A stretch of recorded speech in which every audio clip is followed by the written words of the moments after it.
Hello friends, आज हम बनाते हैं पाव भाजी। तो मुंबई स्टाइल पाव भाजी बनाने के लिए एक प्रेशर कुकर में हमें रिंगण, लौकी, तुरई, पत्ता गोभी, बटेका और फ्लावर डाल के उसको अच्छी तरह से वॉश करके उसमें पानी डाल के नमक और प्यूरी डाल के अच्छी तरह से पका लेना है 5 से 7 विसल तक।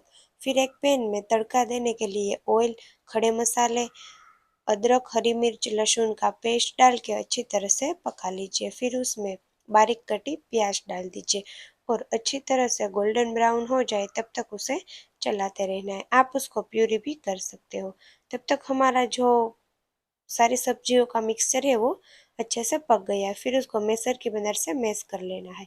फिर हमें स्वाद मुजब नमक डाल के कांदा अच्छी तरह से पक जाए बाद में टमाटर की प्यूरी डाल देनी है और अच्छी तरह से सबको मिला लेना है। जब तक अच्छी तरह से पक न जाए और ऑयल ऊपर आ जाए तब तक उसे पका लेना है।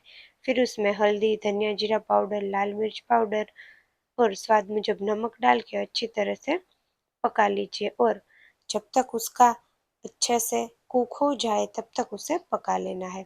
फिर एक मैसर की मदद से अच्छी तरह से उसको मैश कर लेना है। फिर हमारा जो सारी सब्जियों का मिक्सचर है वो डाल के अच्छी तरह से मिला लीजिए और धीमी आंच पे सतत पकने दीजिए। फिर अच्छी तरह से पक जाए बाद में उसमें मटर डाल के फिर उसको भी अच्छी तरह से मिला लेना है।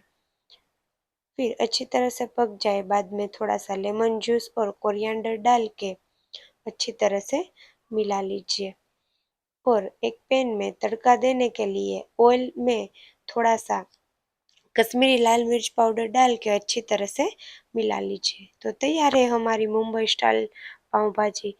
अगर मेरी ये वीडियो आप सभी को पसंद आए तो मेरी चैनल को लाइक, शेयर एंड सब्सक्राइब करना। Thank you for watching.